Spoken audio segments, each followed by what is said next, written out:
حضور نبی کریم صلی اللہ علیہ وسلم کے تمام اصحاب پیکر صدق و وفا، ہدایت کا سرچشمہ اور ظلمتوں کے اندھیرے میں روشنی کا وہ عظیم مینار ہے جن سے جہان ہدایت پاتا ہے۔ وہ قیامت تک آنے والی نسل انسانی کے لیے پیکر رشد و ہدایت ہے۔ رسول نبی کریم صلی اللہ علیہ وسلم نے فرمایا، میرے صحابہ میرے ستارے ہیں، جس کی پیروی کرو گے ہدایت پا جاؤ گے۔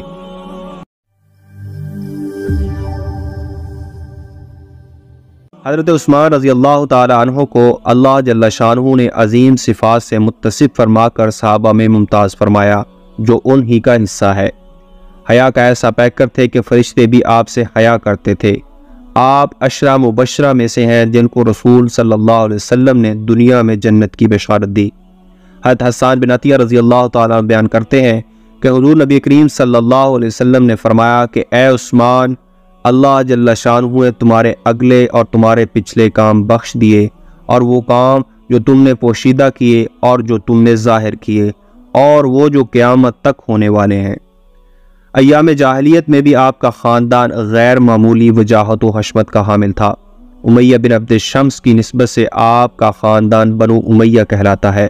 بنو ہاشم کے بعد شرف و سعادت میں کوئی خاندان یا قبیلہ بنو امیہ کا ہم پلہ نہ تھا۔ حضرت عثمان غنی رضی اللہ تعالیٰ عنہ کا سلسلہ نسب 5ویں پشت میں عبد مناف پر رسول اللہ صلی اللہ علیہ وسلم سے جا ملتا ہے۔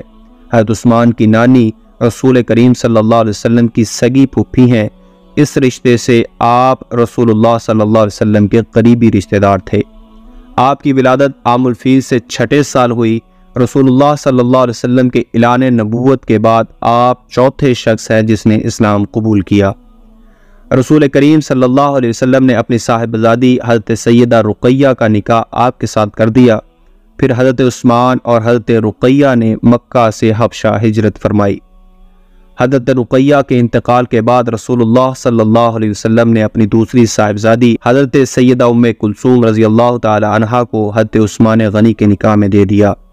حضرت ام کلثوم رضی اللہ تعالی عنہا کے وصال کے وقت رسول اللہ صلی اللہ علیہ وسلم نے فرمایا، اے عثمان، اگر میری 40 بیٹیاں بھی ہوتی تو میں سب کو یکے بعد دیگرے عثمان کی زوجیت میں دے دیتا، یہاں تک کہ ان میں سے کوئی باقی نہ رہتی۔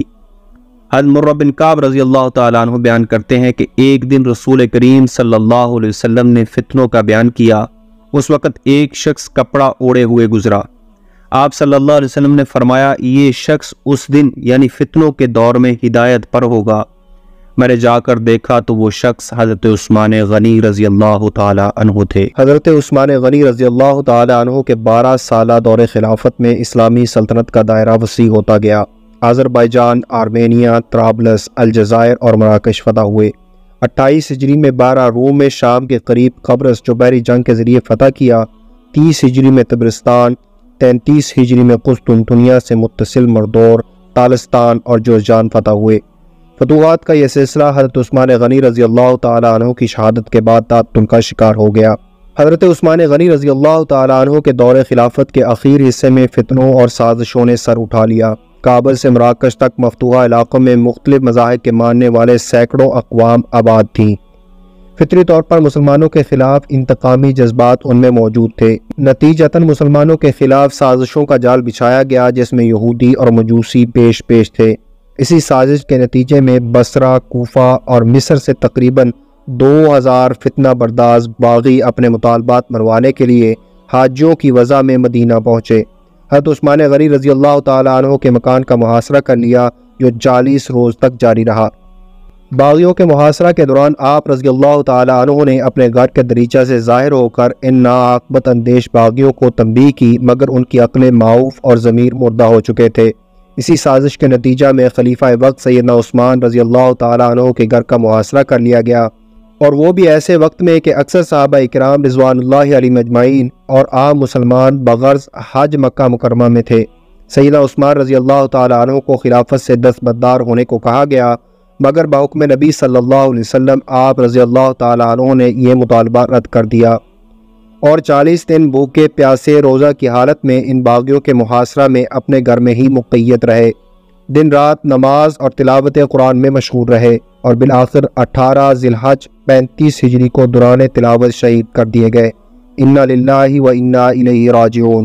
شہید کا خون جس جگہ گرتا ہے وہ جگہ اس کی شہادت کی گواہی دیتی ہے۔ کسی کا خون کربلا کی سرزمین پر گرا، کسی کا احد کی گھاٹیوں میں گرا، کسی کی شہادت گاہ میدان بدر، یہ مقامات ان شہداء کی شہادت کی گواہی دیں گے۔